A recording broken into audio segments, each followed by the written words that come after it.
All right, everybody, we'll get started here. It's 11 o'clock, and I'm sick of standing up here with a bright orange shirt on. So I did get this shirt printed up yesterday, and it says that your vendors are terrible.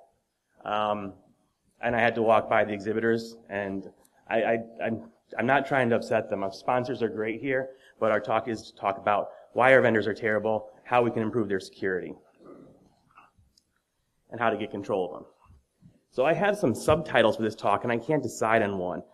It could be that we pay these people to be terrible at security, and they still don't do what we want.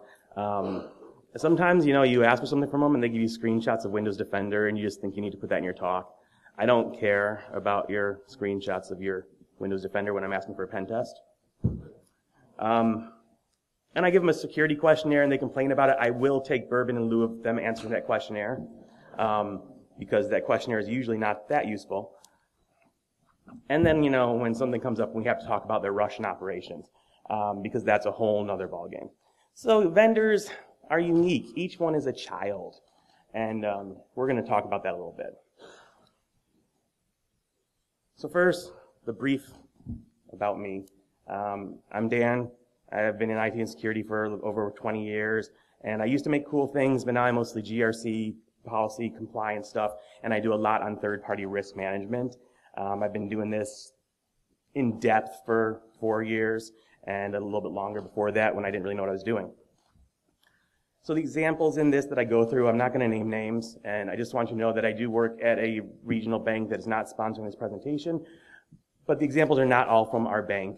I got other comments and questionnaires from friends and other people that have their vendors. So don't think that all these are my terrible vendors. Some maybe, but I wanted to talk about this, my bird friend here. This is a bird that was on my porch. He's a really cool bird, and he was trying to make a nest on my security camera. And I really didn't appreciate him making a nest on my security camera. It's not a Nest Cam. And he was making a huge mess. He was making a mess there. So I had to take down the nest. There were no eggs in it. I checked for that first. I did take down the nest. And then he just kept coming back, and he started building it up again with more mud. I'm like, why are you doing this? You need to not build a nest on my security camera. It's a bad place to build. Go build it in a tree somewhere. Trees are more secure. Trees are where you should be, bird. That's where you live. But he disagreed. So he kept trying to come back, and finally I didn't take down that security camera, clean it all up, and they were just upset.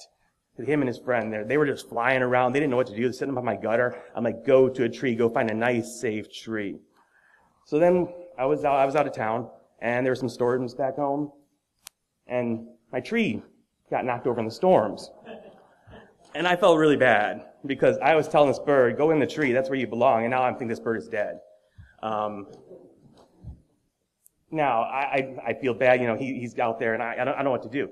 But he is exercising good risk management, because he did not build his nest in that tree. He built it on my downspout. So I was absolutely fine with that. And, I'm happy that it all worked out in the end, and my bird friend was okay, and they had a nice little nest of eggs. And I think the nest is still there, but the eggs are, the birds are gone until next year. Just not in the tree. Tree's gone too, So we need to look outside of our nest. We need to look outside of our network. We need to look at everywhere else that our information is going. So that bird knew that there was an issue with building a nest in a tree, and we know that we don't have all our data inside our network anymore. It's going to many, many different vendors out there. So on your network, though, I'm sure you have brilliant employees that know never to click on a phishing link. They are absolutely flawless. You have impenetrable external controls that nobody can get in there under any circumstances. And you have a pristine environment where everything is patched and logged and tracked. And that is your network, and you guys are great at it. But it doesn't help when you give all your most sensitive information to Tito's law firm. Now, this is the first image that came up when I was searching for shady lawyers. I am not saying that Tito is a shady lawyer. Tito, it looks like a good guy, and his dogs trust him, so I trust him. And he is, he's a personal injury lawyer, so probably not someone I would usually work with. But at the same time, I'm going to use him as an example. And, let's just say that our company has been doing business with Tito for the last 20 years. Now, we trusted Tito. 20 years ago, he kept all our files in a paper fireproof cabinet. It was all offline. It was nice and good. But Tito is not stuck in the past. He's gone digital. So he backs up his files regularly to Dropbox. He is a smart assistant who set up a website for him, a nice WordPress site. Hasn't been patched in a couple of years. He uploads his case information to an Amazon S3 bucket that, his assistant set up for him. It's not secured. He doesn't know any better. So it's just an open bucket. And, this is not uncommon for a lot of legal firms. They're small companies with just a few people that are doing these things, and they don't have technology controls or security controls. They don't even have IT staff often. They don't have patch systems. They are dealing in a paper world electronically. And I'm not saying that about all law firms. There are some that have moved on, and there are larger ones that do great work. But there are a lot of small lawyers out there. So, they're increasingly becoming a target. But this is all fine, right? So last June, I have one example on here, and it was saying that China has stole sensitive information related to naval warfare from computers at a Navy contractor. Apparently, it was unclassified, which makes me feel better, I guess. But, this is not an uncommon situation. How many times have you heard about a subcontract breach or a vendor breach? I used to have more examples up here, but I thought, we all know this. We're living this every day. So we know that our information's out there, and it can be taken. So what do we do about it? Why do we keep spending all this money to protect our internal network when we need to protect what's going out? So, when we have things like point-of-sale systems and HVAC contractors that are breaking into our networks or that are just losing our data, we need to focus on, correcting that. So, I know your companies aren't doing a lot of shady shit. And everything you're protecting is important. It's what we do. We all protect our data. We protect our network. We're blue team no matter what the team, all that jazz. But what do you have to protect? That's the first thing you have to think about. What do you have to protect? Again, I work for a bank. We protect customer information. We protect some other financial information. That's easy for us. You got to think, are you protecting trade secrets, IP, system designs, confidential documents, truly critical systems that, maintain quality of life and all that. What do you do about that? Most people, most places, they're giving it to their vendors. They're outsourcing large chunks of that. And then you have to say, okay, now we've given that information out, and we outsource the work, but we can't outsource the risk. So what do we do if it's breached? What do we do if it's breached? I don't know. Supposed to have more on that slide. But anyway, what do we do if it's breached? Are you okay with it? Is your boss okay with it? Is the CEO okay with it? Are your regulators okay with it? Generally, they're not. They're not going to be happy if an external vendor is breached. They're going to hold whoever is responsible for security to the fire, and they're going to come to you and say, "How did this happen?" So it's our job to fix it, and what can we kind of do? Well, we get into regulations first, because this is a bill and a regulation, and the bill is so young and naive, and the regulation is telling him how it really works. But there are so many regulations in every industry. Most of us are regulated by something. In finance, we have a lot of regulators. But you're a public company, you have regulators, you do healthcare, you got regulations, and they all come into play. If you just go and search for the regulation and subcontractor or third party or outsource, you're going to find out some details of what you're supposed to be doing. And the regulators are very basic usually in what they're saying. They don't give you a lot of information, but it's all pretty much the same thing. We just have to know that, you outsource the technology, you outsource the work, but you don't outsource the risk, so they come back to you. So let's try to get it under control. And this is where we're starting. When you figure out what you're protecting, as we talked about before, and which vendors have access to that. So first off, do you have any vendors that have remote access into your network? Of course not. No one would do that. That's stupid. Well, if you do, maybe that's the first place to start. Say who has access to your network that doesn't work for you, and they're the highest risk. So go after them. If you have that, identify what technical controls are in place to keep those vendors secured and maybe keep their information segmented. Next, you want to take all the data leaving out of your network. So, use your systems and tools to identify anything that's going outbound and log that, categorize it in some way. It doesn't have to be anything fancy. You can just put it in a spreadsheet for now if you don't have a system that would manage this. You just have to start cataloging it, and then we can start classifying the risk. Then after that, you've got everything you know what's going out, you know your critical vendors. Now you have to find out what you don't know, because there are going to be more vendors that you don't know about. The money is where the vendors are. They want that. So you go talk to your finance people, your accounting people, and you say, who do we have recurring payments with? Is there anyone that we've sent more than $500 to? And then you look into it. Maybe you can even classify it by how much we're paying them. Because we're paying them more money, they're probably more important. Hopefully, I hope we're not paying them $100 and giving them 30 million records. That increases the risk there. But it's a way to start looking at what you have. So you can find all these vendors by just digging into it. When you get them, you might not know what they do, but that's when you use Google. You just look them up. You say, okay, what do they do? Oh, they're just cleaning services. Well, they do come on site and they root through our garbage. But maybe they're just printing marketing materials, and I really don't care if that gets out to the public because that's where we want it to go. Now, when you have this, you'll find something new on your list. Your list might be getting into the tens, hundreds, or thousands of vendors by now, and you're starting to feel overwhelmed. But you got to kind of categorize it after that. So you combine all your wonderful lists, and again, we're working in Excel. It's probably not the best thing in the long run, but if you don't have a program right now, this is where you go.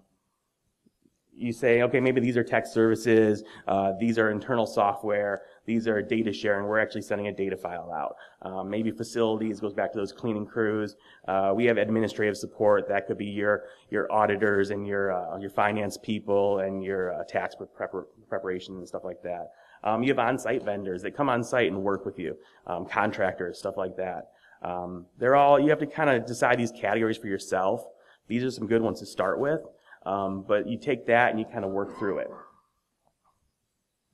Now, the nice thing about this, if you're in InfoSec, this talk is tailored around InfoSec. There are other aspects of vendor risk.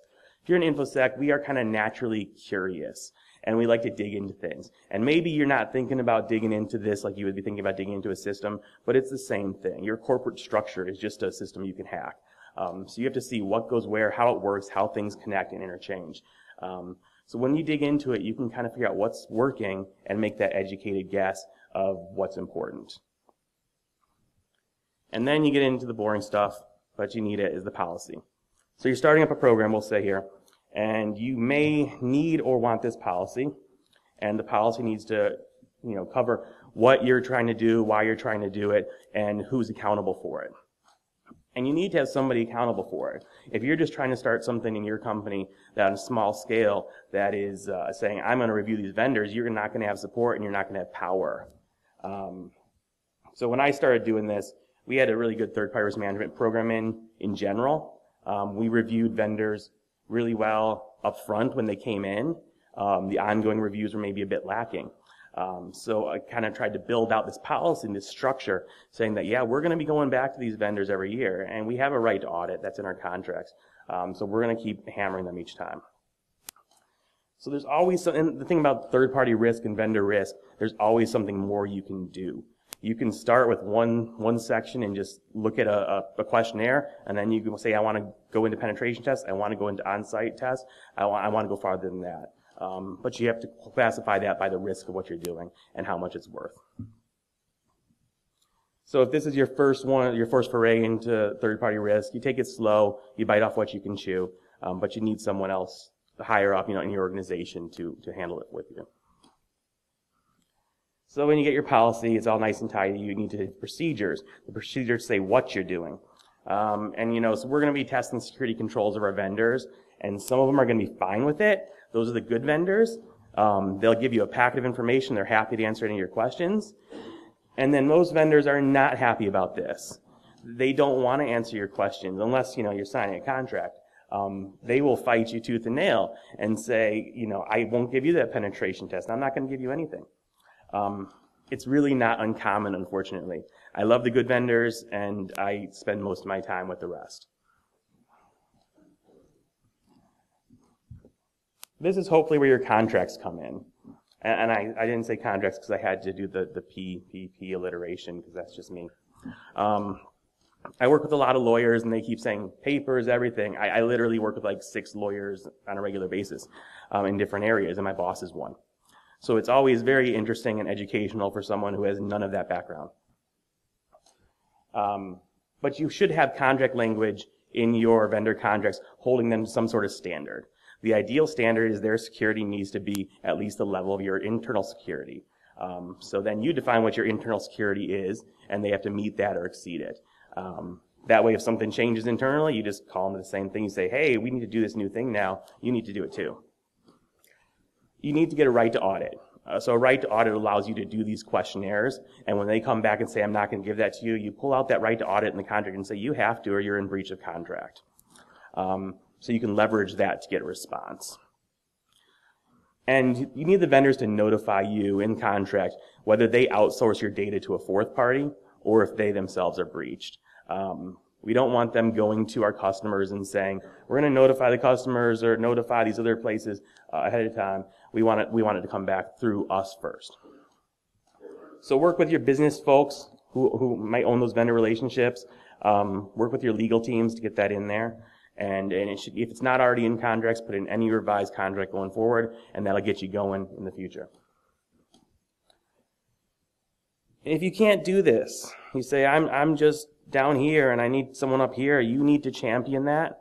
And if they don't want to do it, you get them to sign a risk acceptance document. You say, this is all the things that can go wrong when I give this information to this vendor.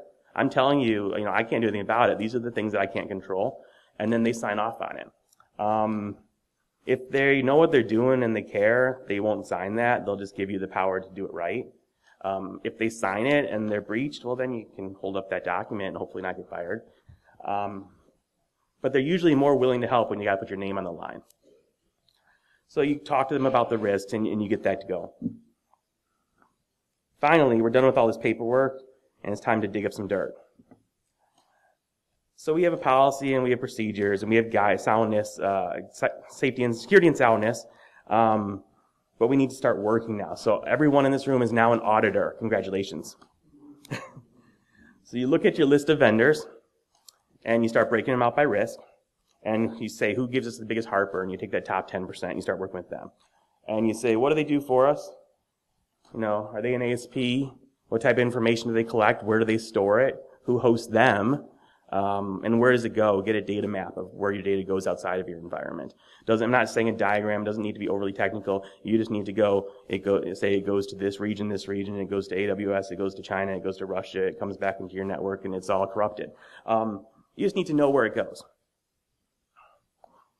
So we're going to use that information then to kind of determine what to ask from the vendor. The first thing to ask are questionnaires.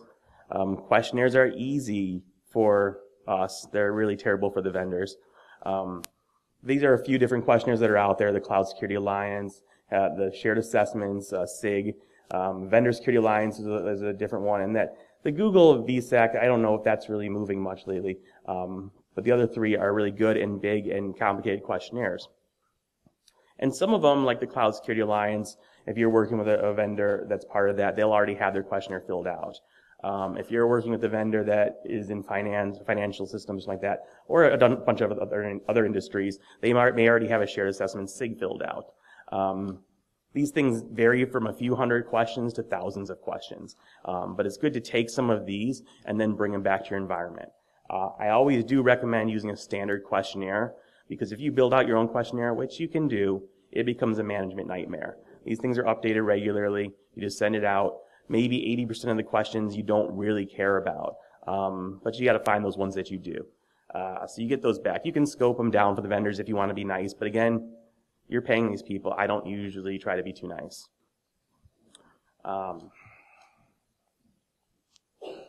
If you have a GRC tool, a governance, risk, and compliance tool, it may have questionnaires built in. It may utilize some of these questionnaires for its scoring and risk rating. There are some great tools out there that can do that. We put in one recently that's working really well, and they kind of score and they automate all this. I was assuming this is a new talk in your news section that you're doing, and you're working out of Excel. You want to get to that some sort of system-wide preference where you can manage this. When you do have something like a GRC tool, make sure it's updated, because if you are not updating it regularly and it doesn't have updated questionnaires, you could be asking for something from 2007, and it seems like a lot has changed in technology since 2007. I still get questionnaires sent back from vendors saying, here's this questionnaire from 2007 that was free back then, and now it's turned into the shared assessments. So shared assessments, I think you can get their questionnaire. It costs like $7,000 a year, or you can become a member. Cloud security is free. Vendor security, I think, is free. And the VSEC is for us geeks who kind of want to dig in and kind of build their own stuff, but it's got some frameworks there. So now your vendors actually return the questionnaire. That's a battle in and of itself. But they eventually do it, usually to some degree of completeness. So you have to basically ask for policies. This gets a little hairy because some vendors will give you everything. They'll just give you a dump of every single policy they have. Technology policy, BCPDR. You have to decide what you want. Some will give you absolutely nothing and say it's all super confidential and internal, and even under an NDA you can't see it. Sometimes you get the middle ground, where you can say you can come on site and see it, and your right to audit. You can, remotely access it over a web meeting, and you can kind of see these the policies. And the reason why we're asking for the policies, the questionnaire will say, do you have a security policy? Do you have an incident response plan? They say yes or no. The policy will tell you what it is. And I don't mean that you need to go through their policy. You don't need to go through and say, this is good, this is bad. You need to say, is this something they just created over lunch? Or is this something they've had in development for years, and they review annually and they renew regularly? Each piece of this is just another piece of information that we can use to scope the quality of a vendor. So policies don't protect you, and questionnaires don't protect you. It's all just stuff that the vendor made up. They could just write all this for you if they really want to make you happy. But when you get these bits of information, it helps you get a more complete picture. So then we get juicier and messier. Certifications are easy. So if a vendor is certified in something, if they are PCI DSS validated, or they have the Cloud Alliance Star certification or something, they can give that to you. They already did the work. Just give you their certificate, and you can say, yes, you actually had someone audit you. That's great. Hopefully they have that. Some of them actually kind of fight you on these two, and I really don't understand that. If they went through the work to have this done, they should be happy to provide it to you. Because the certification then is, it can be great. You can have some great companies go out and assess a vendor, and you can have some terrible ones. But all you do know is that somebody went out and assessed them, and somebody outside their company says that they're kind of doing what they're supposed to be doing on some level. Now, some of these won't give you much detail. If you get an ISO 27000, certification, you get nothing out of it. You just know that somebody went in there. But another piece of information. We get into pen tests. Pen tests are difficult. So if your vendor provides technology services, will they show you their latest formal penetration test under an NDA? The default response is no. Most will over time. And my question to a vendor that says no is, why? We're under an NDA. Your penetration test of your external system that we're using should have those vulnerabilities remediated, or they should be on a plan to be remediated.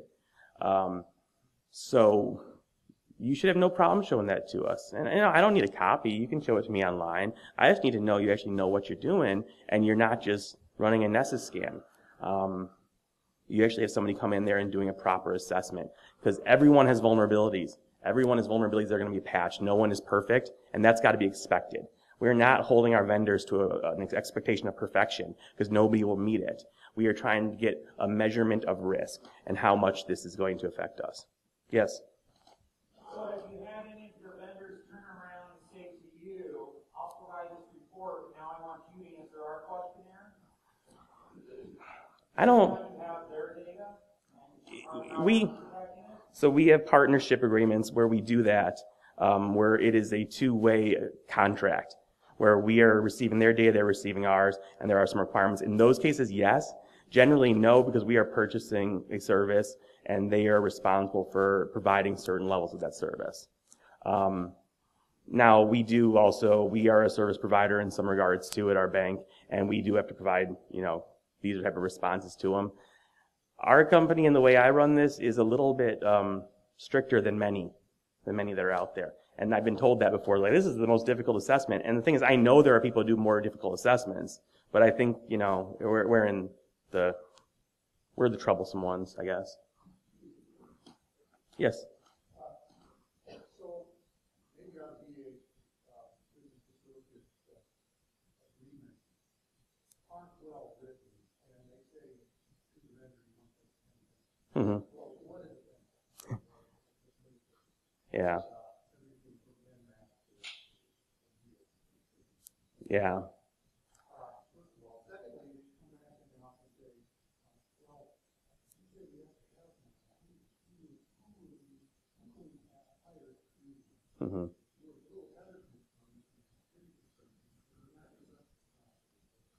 this? Yeah, so the question was about what exactly would be a pen test if the vendor doesn't know, and is that something you would clarify? And also, when the vendor doesn't know what they're doing, who does it, right? So when you're in security, you can kind of get an idea of what a pen test is. You know the difference, but it's kind of hard to explain to a vendor. I say it's got to be a qualified external party that does this for a service, and it has to have the interrogation aspect and the validation. So it's not just a scan where you put a report out there. It has to be validated findings and results with timelines. Again, I don't always get the pen test, but we get something along the lines, and we negotiate over these pen tests a lot. And a lot of times, a smaller vendor may have only something like a scan in 1 year. And we say, okay, we're going to accept this year with the rest of the controls you've given us, but next year we want to have a full pen test done. If that's something that your vendor is not willing to do at all, and you really want it done, you might have to pay for it. It's one of those things. But that's one of those, do you just go with another vendor, or do you just have it done? It's that determination that's being made. So, so it's a difficult situation because nobody wants to tell you what's wrong with their network. Nobody does. But we all know that everybody has something broken, and hopefully they're fixing it. And that's what we really want to know. They're seeing these issues, they're fixing them in a timely manner, and they're taking care of them. Yes?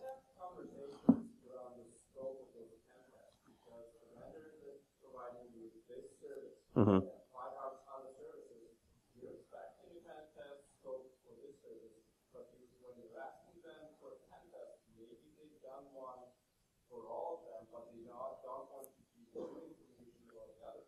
I run into that too. So if you have one service that you're purchasing, and then you have other vendors they have many other services, and they don't have something tailored to you, or they don't want to give it to you because it covers other things. It's that negotiation. So you say, again, I just want to see what's affecting the systems that I'm running on, so they can redact certain things if they want to. But you still want to know the overall amount of high, medium, low findings and whether they've been corrected, because if something is, depending on how segmented their network is, if something's attacking another system and they're scanning them all together, it could tie right into that same network. A lot of companies have a very flat network where they can have multiple services, and then those services are all kind of, one is breached and then all of them are breached. But some have completely disparate systems and networks where you can have all their locations in Brazil look absolutely terrible, but they're not really connected in any way other than named the locations in the U.S. So again, it's like a constant negotiation. Every vendor is one of my children, and I need to work with them to actually figure out what works for them. But pen tests are the most you would negotiate with the vendor. And it's going back and forth to kind of say, what are you comfortable with versus what can you give me? And it's a comfort level. If you can't get comfortable, then you have an issue that you have to document.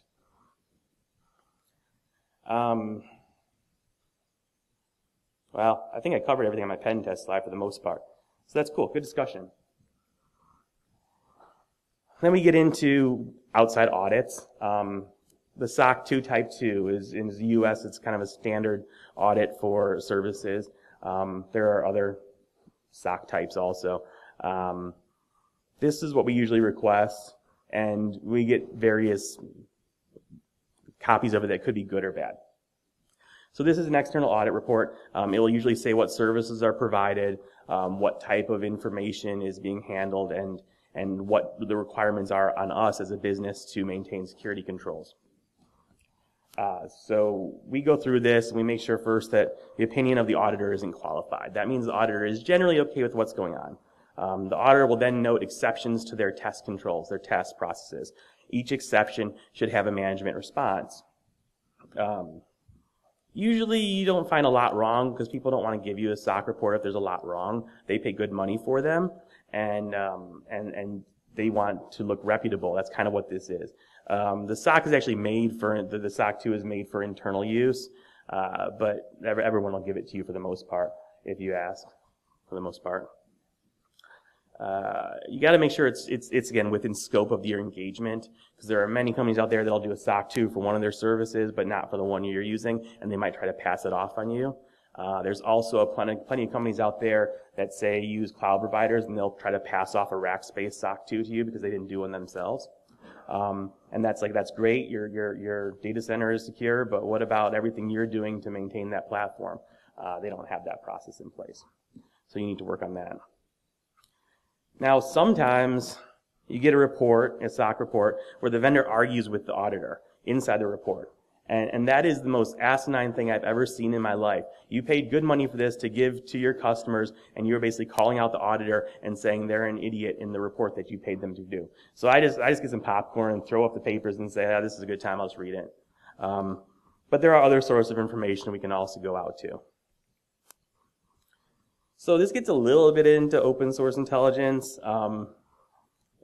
How can we look at what a vendor does for us without doing a pen test on them, without, actually getting their information? And there's things like, well, you can do Google searches on their reputation. You can do LexisNexis lookups and stuff like that. You can find breaches. You can look into where they have locations and if they've had recent data breaches. You can see where they have IP space. That kind of helps you manage their network. You have these tools out here like these, and they are tailored for vendor risk management. They are, we call them scorecards. They're like credit reports for vendors. They're generally decent. Everyone has tons of false positives, but they're for comparing one vendor to the next, they're kind of useful. They're useful in that regard because you can kind of get a gauge of whether this vendor is good or bad versus everyone else in their industry. But there are false positives on there, and you don't take it as gospel. It's not a straight-up validated pen test report, but it's something that they do by going out there and scanning external networks and just checking for certain vulnerabilities and missing patches on a regular basis. So everyone's probably getting scanned by these things, and you see how it shows up. So you take these tools, you take that open source intelligence, those Google searches, the breaches, and you put it all into context of what this vendor does for you. I mean, hopefully, they don't have much showing up, and they're a good-sized vendor. They don't have many vulnerabilities on here. Their pen test looks clean. They haven't had any data breaches in the news. They haven't had any internal service issues. They answered their questionnaire right, and it's nice and clean. You can wash your hands and go. If not, you got to figure out what to do in the future. So ideally, in the future, we want to get to a continuous monitoring state in third-party risk management. We want to get to the point where we can just have our vendors out there and we get an alert saying there's a new breach of this vendor, there's a new risk here that has to be handled. A lot of companies are working towards that, but it's not really there yet. There are some platforms that do that, but again, kind of early stages. We also want to get to the point where we can really share assessments. So there are those standardized assessments. They're pretty much Excel questionnaires. But there are new third-party risk management platforms that obviously take those in and digest them. And there are some that are out there that can then share that questionnaire with other companies. So that is a risk for our vendors as a service provider, because they need to know who that's shared with. And that is a big concern and a discussion in this space. But there are platforms where they can choose to share that. So they do the questionnaire once and they can share with many people. And at larger companies, you will find that they'll just give you a security packet up front, and this is what they give you, and hopefully it meets your process. If not, there's still some discussion, but usually it covers a good part of it.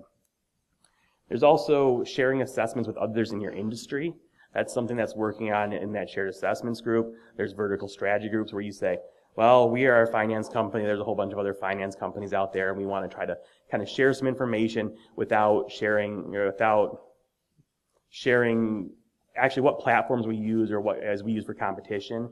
But there are certain things that everyone knows you use. And again, the standardized assessment processes. So we're trying to get there, not quite there, but that's where we're going. There are tools out there that will, and this is, I honestly, as a vendor side, I think this is kind of insane. There are tools out there where you can put a box in the vendor's network, and it will basically track their patching and report back to you. There's a company that does that, and I know of one healthcare company that says it's really good, but I'm not going to get any of my vendors to do that much. So finally we get into training the vendors to be better. You know everything about them. You know they have issues because they always do. So you have to decide what's important to you. So I know an organization that considers annual training to be extremely important, and it is important. I don't think it's my top tier, but they consider it to be the most important thing they can look for. So if they don't have a proper annual training awareness program, then that is something they will red flag and say you need to get that done before you continue doing business with us. So they write it up as an issue, they document it, they give it to a report in the vendor, and they put a timeline on it. They'll work with the vendor for that timeline, and they want to get proof. So they'll ask for a training report next year or a copy of the training. Another one is, offshoring might be a big no-no. Say, you have to keep all your operations in the U.S. Don't put your data in another country. If you even consider that, you need to get prior approval. So and again, you should really be getting prior approval for any sort of data going to another company, but a country is a whole other thing. And maybe you want more common penetration tests. So you weren't too happy with the penetration test we discussed before, and you say, I want to get these quarterly. Well, a lot of vendors are going to be like, hell no, I'm not going to be doing that quarterly. But maybe you can pay for it if it's really that important. You can have it done. That's something to do. But that is managing that risk versus reward and what is actually useful to you.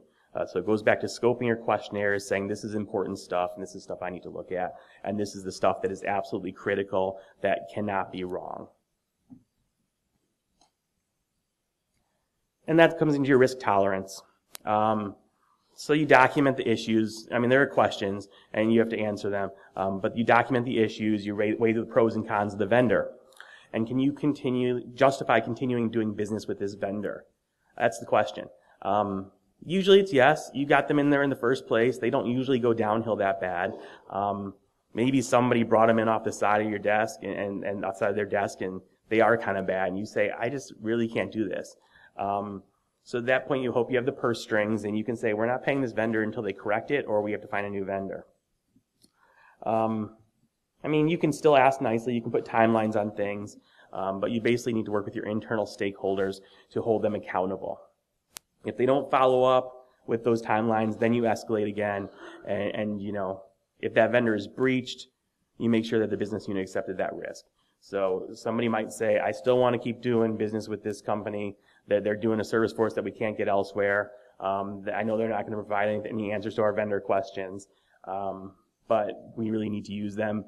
So all those risks are documented and signed off on as a business risk that you are now accepting in your business. Because everything in business is about risk. We can only control what we control. There's a certain amount of risk in anything we do. So then you get the call. You say, hey, this is Dave from finance, and our accountant just called and said a hacker put Handsome Bear on our server, and payroll is missing. Can you call him? And Handsome Bear ransomware, I don't know.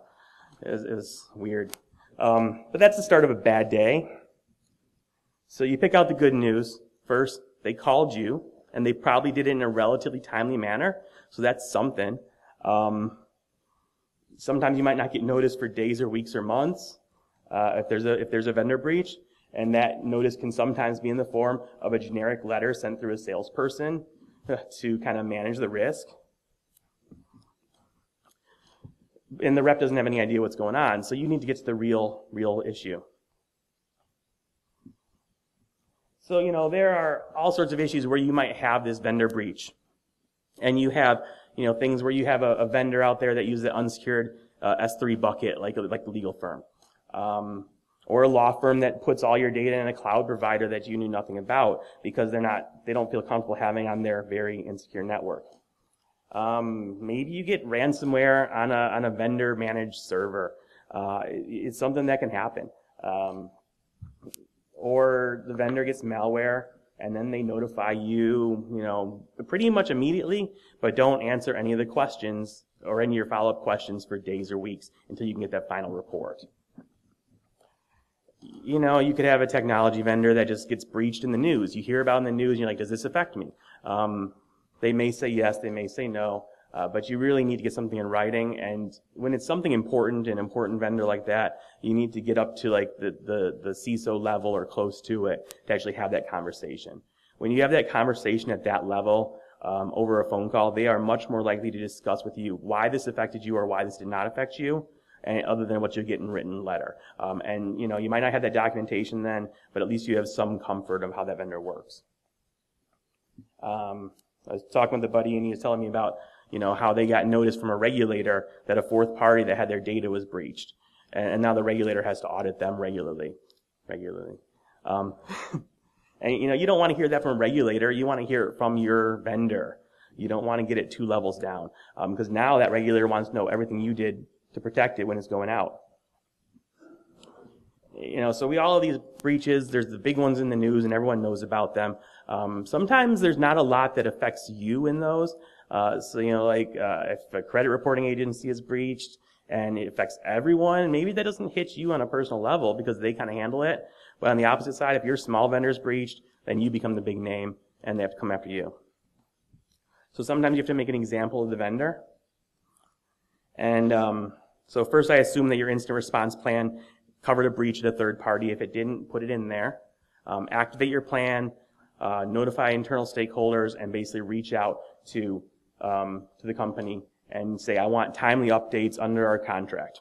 And I mentioned speaking to the CISO, note the timing on this. If this is an active breach that just happened and it affects many, many customers, they got work to do. So you gotta give them some leeway there. But for that follow-up call, when things are kind of maintained, they should be able to do that for you. And again, if necessary, withhold payment. A breach in their service is a breach of contract generally. So withhold payment until you find out exactly what happened, how it impacted you, and what it's been done to correct it, so how it's been mitigated. And then consult your lawyer. So call up Tito, see how he's doing, see what he thinks about the whole thing. And then you got to decide if it's time to dump them or have them fix their issues. Sometimes you might have to cover costs to help them fix their issues if they're a smaller vendor. Sometimes, it comes down to the risk tolerance of your organization as everything of whether you want to do this or not. And breaches happen. They're always going to happen. They're going to happen to everyone. We can't stop them, but we need to be able to know how to maintain and manage it. When it's all done, you fix the process. Your incident response plan didn't really maybe your incident response plan didn't accommodate a vendor that would only provide vague sentences to you, not give you details. Maybe you need more controls in your contracts, you need more insurance coverage, stricter reviews of your vendors, or maybe you just need a new vendor. That's the final solution. So there's always lessons to be learned, and in the end of all this, you still work here. Congratulations, you made it through that. You weathered the storm of the vendor breach. And you got the executives on board with a strong third-party risk management platform and program. And they give you a whole staff to work on this with you. It's great. And now you control the purse strings for the organization. The whole company is revolving around what you do, and you're in charge, and you need to basically authorize that vendor before they even sign the contract, and you're the hero. And hopefully that's the way it goes for everyone in here, because you don't want to be the one that's on the line when they come yelling at you and you got no power. So thank you all for your time. If you got questions, I'd love to talk about vendor breaches and vendor attacks and just what you can do. Reach out to me. I want more examples in future slides, and you can keep them anonymous. So just tell me what you do and what your vendors do and how terrible they are. And then come to our conference in Omaha next year, first year conference. So it's going to be fun. All right. Any questions? So thanks.